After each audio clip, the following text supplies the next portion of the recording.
It is time to revamp the Super Training 06 YouTube channel. This channel has been around for a long time, but we're going to give it an injection of strength. And the way that we're going to do it, we're going to bring in another power lifter to start talking to you guys.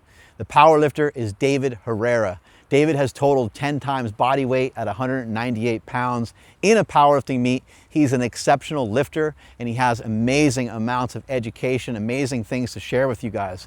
David was recently featured doing stuff with Juji Mufu, but it was after he was featured on the Power Project. You guys know I'm gonna try to give you guys the best high quality people as much as I possibly can. You're gonna hear the name David Herrera over and over and over again in 2025 because we're realizing the negative impacts of non-native EMF that they're having on our body and the positive impacts of EMF, the electromagnetic fields that we get from the sun, that we get from grounding, that we get from optimizing our environment. We've heard so much, we've been laser focused, we've heard from Lane Norton, we've heard from a lot of these other people about the importance of nutrition. We've heard from Dr. Sean Baker, we've heard from all these people about these different specific diets that we should do, bodybuilding gurus, diet gurus, and so on. And those are all great things to focus on, and we will always need to focus on nutrition. It'll always be important. But what we're forgetting and what we're leaving in the dust is the biology of the human body and what it has been designed to handle and what it's been designed to do for a long time. A lot of this stuff has recently popped up because of the work of Dr. Jack Kruse doing an intervention with Andrew Huberman on Rick Rubin's podcast. But David Herrera has been somebody who's been studying under Jack Kruse for a long time. He's got a wide array of knowledge that is gonna absolutely blow you away. And what I'm obsessed about is that it's gonna be stuff that is gonna help you optimize your own health. So the impact of your nutrition, the impact of your lifting, the impact of your running, your jujitsu, the impact of every single thing that you do is going to be easier. It's going to be better by optimizing and by utilizing some of the things that David Herrera is going to present to you. I'm gonna let David Herrera take it away from here. Strength is never a weakness, weakness never a strength. Catch you guys later. Bye. Thank you very much, Mark, for that introduction. And yeah, we'll just kind of start with kind of the broad overview of the things that you're talking about as far as beneficial electromagnetic fields, harmful electromagnetic fields, and really what that all really means. Like why is it some of the behaviors and changes that, I might have you do, or that I've coached some of your people to do, and really clients that I work with, why are those beneficial to just about they are going to be beneficial to some degree to just about every single person. And to some, it will be a significant change. Their lifestyle may improve significantly. And so what am I actually talking about when it comes to what I've learned from Dr. Jack Kruse and implementing a lot of that in my coaching, as far as talking to athletes of all types, striking athletes, grappling athletes, field athletes, etc., power lifters, bodybuilders. And that is this: the better you can keep your body running efficiently, the better the outcomes are for whatever you're trying to do. It could be physical in nature, right? I just listed off a bunch of athletics, but it could also be mental in nature, right? It could be better mental well-being, sharper thinking, better recognition of patterns, things of that nature. By optimizing essentially your mitochondria, they are going to be the powerhouse, literally, of the cell. Everybody's at least heard that terminology, and what you really got to understand is that mitochondria are operating at the quantum physics level, right? Like, we can't grasp how small these things are, and yet they are powering everything that's going on in your body. Every single electrical current in your body is being facilitated through the mitochondria, because it turns everything into electrical information. All the food that you eat is going to eventually turn into electrons. Whether it's now or later, right, through storage mechanisms like body fat and things of that nature. But that's only like a sliver of energy that your body is using and absorbing, hopefully, all the time. Like, it's not, food has no real capability for humans to provide all of the energy that the human might need for all the processes that are going on in the body. through evolutionary mechanisms, your body has evolved to gather energy, calories. Think of it, that's what calories actually are. They're just a measurement of energy. They are not food items. They are a measurement of energy. How much energy is in this thing that I'm going to put in my mouth? That's how many calories are in it. That doesn't mean you can't get calories passively through things like cold exposure, for example. Cold exposure increases dopamine production significantly. What is that going to do? What that's going to do is it's going to bring up dopamine in the brain to be able to function more adequately. You're going to be able to recognize patterns more easier. You're going to think more clearly in that elevated state of dopamine production. That can be beneficial for just day-to-day living, right? But it's certainly going to be beneficial for physical outcomes because dopamine functions as a pattern recognition type neurotransmitter, where if you're learning new techniques or you're trying to refine techniques, having a high dopamine state for given strategic periods of time are going to be beneficial. The most beneficial is usually always at the beginning of the day. Everybody wants to not feel groggy and not feel like they need 2 hours to wake up for the day and think clearly. That is a dopamine kind of responsibility. And the thing is, if you're optimizing mitochondria, that should be happening naturally every single day, whether it's wintertime or summertime. Just the fact of so we're getting into kind of the realm of like, what are some really low hanging things that you should do? So I'm going to kind of present like 4 or 5 things, and then instead of like just taking my word for it, right? This is what I'm going to do. I'm going to just go on Gork, which is X's platform, and it's an AI right there. You could use Chat GPT. You could use, everybody these days has moved on from Google because of certain agendas that may be preached during because of that particular thing. That's getting more political. We're not going to get into that. That's why I'm going to use Gork from X. It's going to essentially just lay out and query scientific data, posts from scientists, PhDs, et cetera. It'll do all of that all at once, right? So we're going to use AI to our favor to just kind of show you some of the reasons why at a non-scientific level, why some of the things I'm having Mark do and coach people to do have significant impacts on performance and well-being in general, right? Irrelevant of the caliber of athlete or not an athlete that you might be. First thing is your body can make just about anything, neurotransmitters, sex hormones, et cetera. We all know this type of stuff. But the thing that most people don't really have a good concept of is that it can't do them all at once. There's flights to these things. Certain hormones get made at certain times. And for most of the people kind of get that understanding. But how does your body know what time it actually is and can set up the facility or the assembly line for optimizing those processes? And the crucial component there is daylight versus nighttime, right? There needs to be two. In your life, you need to ensure that your brain actively recognizes when is it daytime and when is it nighttime, right? Low-hanging fruit to do that is every morning, sometime in the first 3 hours of the day, you spend 10 to 15 minutes outside. Ideally outside, that way there isn't any glass between you and the outside. Glass blocks UV frequencies and infrared frequencies that are telling information to your brain.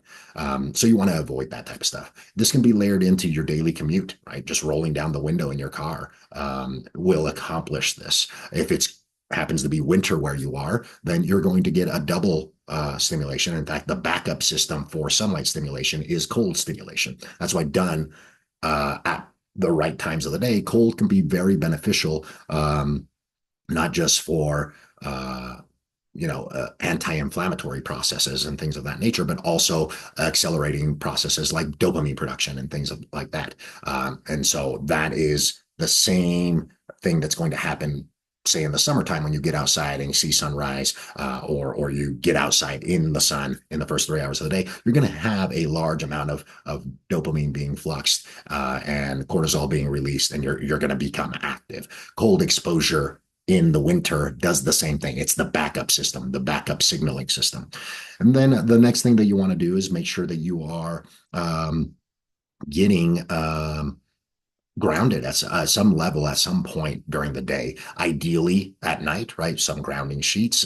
There's some caveats to that. This has to do with electromagnetic fields and things of that nature. You don't want to become an antenna. Whether you believe any of this or not, again, we're going to talk about the data that's actually out there cataloged, right? This is not a meta-analysis. This is not telling you that certain things are acting upon you as the individual, but they could be, right? We are seeing some people living in certain situations inside cities that are definitely having electromagnetic field problems. So grounding in your home can be problematic if you live in a city, if the wiring in your home is inappropriate. But the safest way to ground is literally just go outside. You go outside, you don't have to be barefoot. You can physically touch anything that is grounded, a tree, a fence post, a shrub, a building, and that's also effective grounding. What that does is it reduces inflammation, and there are clinical observations that it does that. Now, the way that it does that are intricate in terms of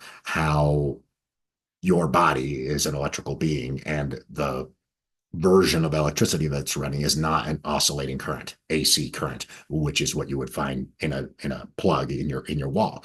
It is running on a DC current, a direct current, and that requires a ground. That requires a ground. Now, it doesn't mean that if you don't ever ground, you're going to run into problems that week, that month. These are over time type of things. You're essentially, when you are ungrounded, your mitochondria are running less efficiency. So grounding makes them run more efficient.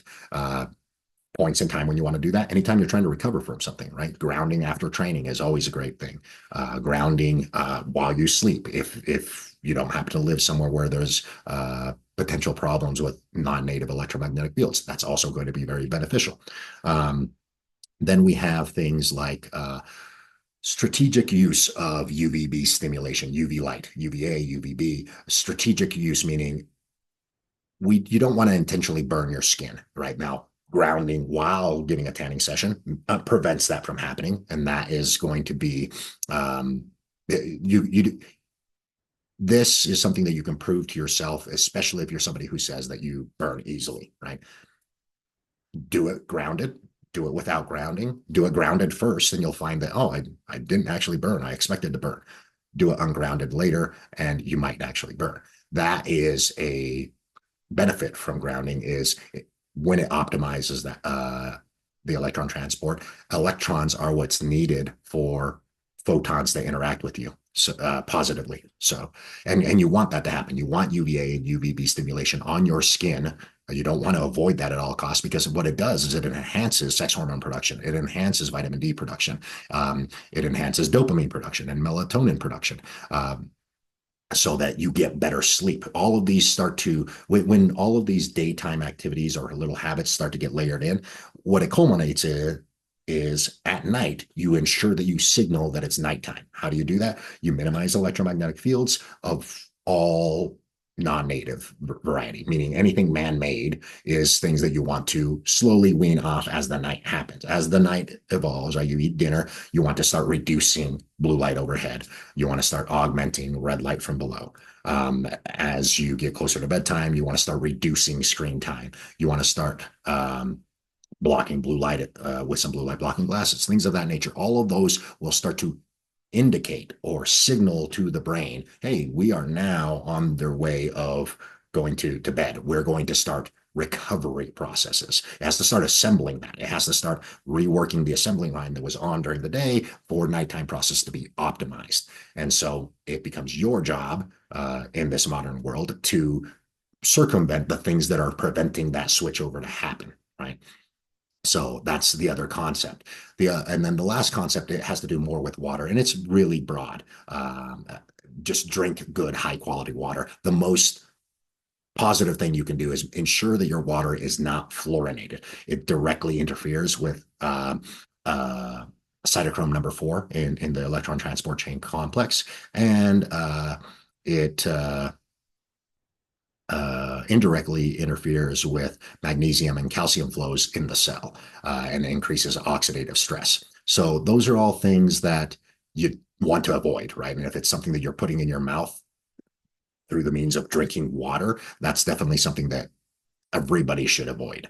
So that's like the major point with water consumption. Yes, you always want to drink high quality water, but the main thing you want to look out for is it doesn't have fluoride in it. I think that's pretty much it. I'm just going to leave it there as far as broad strokes. And then I'll share my screen on just answering these questions, right? Does in fact cold exposure increase dopamine production and things of that nature? If you haven't seen it before, lots of people already coming out, studies showing that, demonstrating this essentially. So let me share my screen. So I'm just, like I said, using Gork, the AI on X. Does cold exposure increase dopamine production? Right? Yes, indeed. Deliberate cold exposure leads to significant elevations in dopamine production.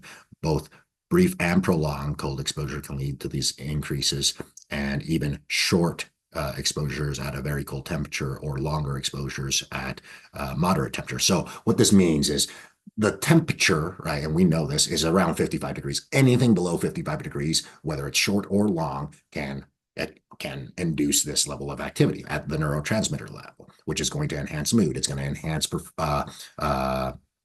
focus and motivation. It's going to essentially start setting you up, because you're doing this in the morning, whether it's summertime or wintertime.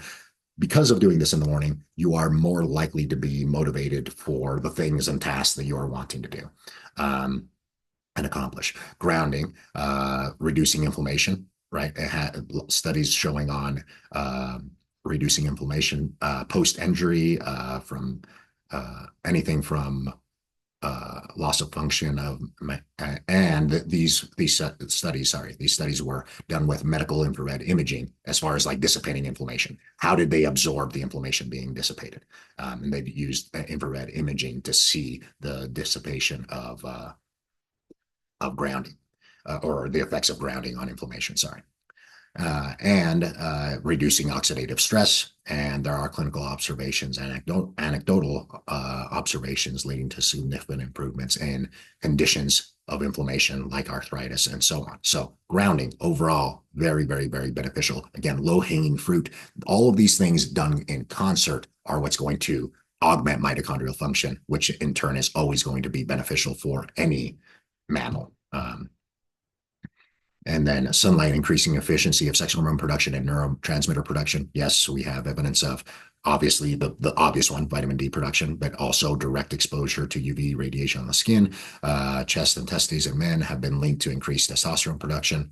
Serotonin production is going to be mainly done in the gut through all of the serotonin and dopamine that's going to be produced in the gut during daytime with UV light exposure.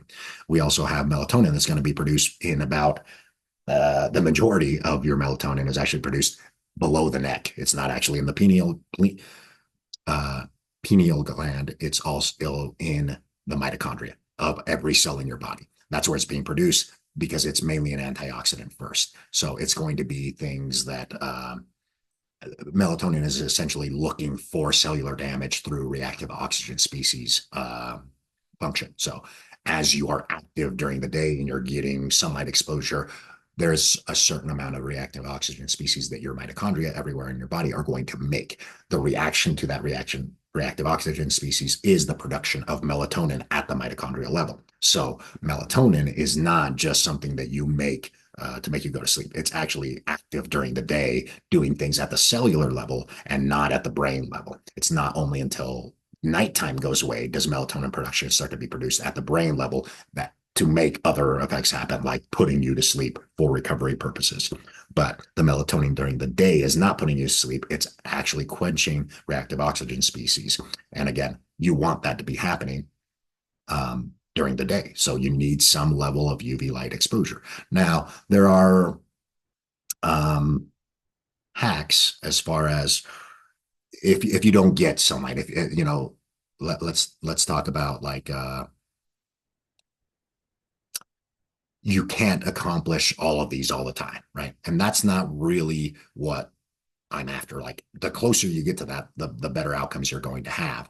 But certain things of these should be implemented year round, right? Going outside and not missing a sunrise, whether it's cold or hot or what time of the year it is. That should be number one. You should strive to at least do that. Number two should be the water thing, right? Those are two crucial components. And then as far as the light at night, blocking blue light, those ideally are things that you lean into when you know that you need to recover well, when you know, hey, I need to get extra good sleep tonight. These are habits that you need to, that you can quickly pull out. Hey, I'm going to block some blue light tonight. I'm going to make sure I reduce overhead lighting earlier in the day, earlier in the evening. And then I'm going to, not sleep with my cell phone next to my head. I'm going to intentionally improve sleep. Is it something that you're going to be perfect at every single night? Probably not, but it is something that you can now have queried in the back of your mind when you do know that you need to get extra good sleep. These are all things that are going to affect it. So again, there's lots of variance on how you employ these for that individual, and that will have to do with your individual situations, as far as work life, family life, etc. But I just wanted to keep this pretty brief and describe the type of stuff that I teach my clients and Mark and other people on why you want to do these things and what are you going to get out of them. You're going to upregulate mitochondrial efficiency. That's what you're going to get out of them. It sounds like, if you just get sunlight, it's going to be all good. It's one big leg, right? That is a key component, but there's also the grounding component. There's also the making sure that you don't have electromagnetic field interference. We know that electromagnetic fields interfere with mitochondrial efficiency. We know that. We know that it has an increase in production of reactive oxygen species. But if you have like I just described, if you're not making melatonin in response, and the way you're going to make that is through UV light exposure, then making more reactive oxygen species means now you require more melatonin production. That's the yoking mechanism. But the problem is you can increase reactive oxygen species without sunlight. You can do it through electromagnetic field induction, essentially. And there's the magnetic component, right? The magnetic component of EMFs could potentially alter the spin state of electrons, meaning that the electrons that's supposed to go from food or other energy sources through the electron transport chain are now being disrupted, and they're not flowing as efficiently because the magnetic field that's around you, whether it's a cell phone tower, a cell phone itself, Wi-Fi, etc., are disrupting some of that. That can be felt in the form of brain fog. That can be felt in the form of feelings of dehydration and things of that nature. It also will mess with calcium signaling within the cell. These are all things that we know. I'll type that in real quick into Gork and kind of display some of that here shortly. And then as far as that goes, that's a major thing that you don't want to have interfering with your body specifically at specific times of the day. The big one is nighttime while you're asleep. You want to make sure that your body is optimized at that point in time, because that's the point in time when you're getting rid of cancerous cells. That's the point in time when you're repairing muscle tissue. That's the point in time when you're restoring glia in your brain for memory and good focus and brain function and learning new things. That's the most important time, right? Most of you are going to be active in some way, shape, or form, or looking to step it up a notch. You need recovery for those things. You need recovery to be able to function at a high level. You need recovery to be able to augment yourself to another level that you're trying to get to. That recovery is sleep. And most people are just not being told about how electromagnetic fields interfere with sleep and all the calcium signaling and stress signaling components of being around electromagnetic fields. If those don't go away at a crucial point in time, aka sleep, then you're not actually going through the full restorative processes of sleep and so on. So that is another big one. So I'll share that right now. So right here, I just typed it in. Do non-native electromagnetic fields interfere with electron transport chain, right? And so it just briefly describes what those are. Power lines, mobile phones, Wi-Fi, electrical devices, basically anything that can cause an electromagnetic field. Studies suggest that particular radio frequencies can influence mitochondrial function. For instance, it can be indicating that that leads to a production of greater reactive oxygen species, right? We just talked about that. Electron transport chain disruption can be done through the magnetic field component, right? And this is what that's talking about. It reduces the redox reactions. What does that mean? It just means that electrons don't flow very effectively because another electromagnetic field, one external to your own mitochondria, because they're making their own electromagnetic field, is essentially affecting those electrons from flowing consistently. Calcium dynamics, right? Calcium ions are going to be changed across membranes, which will indirectly manifest in mitochondrial or mitochondrial dysfunction through calcium ion channels. That is known. There's calcium fluxing going on when you are induced upon an electromagnetic field. So lots of low frequency studies going out there. This has to do more with things like non-ionizing radiation, and those are starting to show that there is oxidative stress that's happening at the cellular level, right? It's not burning you, it's not heating you up, it's non-ionizing radiation. That's the thing that you're going to see from cell phone towers and cell phones themselves. There's more and more studies going on those types of frequencies, and they are inducing an oxidative stress environment at the cellular level. So lots of information coming out on that type of stuff, but it's just not really comprehended by most people in terms of what does this mean for the average person, right? Ideally we wouldn't have them, but that's not the choice that we have, right? The choice that we have is these are always going to be in our lives. How do we mitigate them? This is an adaptation that needs to happen at the conscious level to be able to be successful in lots of things, right? Just some people are going to be affected by these types of problems a lot more than others by where they live and their particular genetics or sensitivity to electromagnetic fields. And in that case, you lean into mitigating them more, and you lean into grounding, sunlight, cold exposure. What those do, specifically cold will reduce the impact of electromagnetic fields if you're actively living in an environment with a lot of electromagnetic fields. Sunlight and grounding will also dissipate them, but those are harder to do. You can't really take those with you, right? Unless you live in an environment that has a lot of sunlight and you're able to work outside all the time, right? But cold exposure does seem to be a lot more beneficial for people who can't do those things, because you can induce cold with a simple cold tub or a cold plunge. And those benefits aren't always going to be manifested in a physical sense. They're going to be manifested mainly in a mental sense and a well-being sense, and eventually lead into a physical sense of greater recovery and so on. So thank you very much. That's pretty much it for this first video.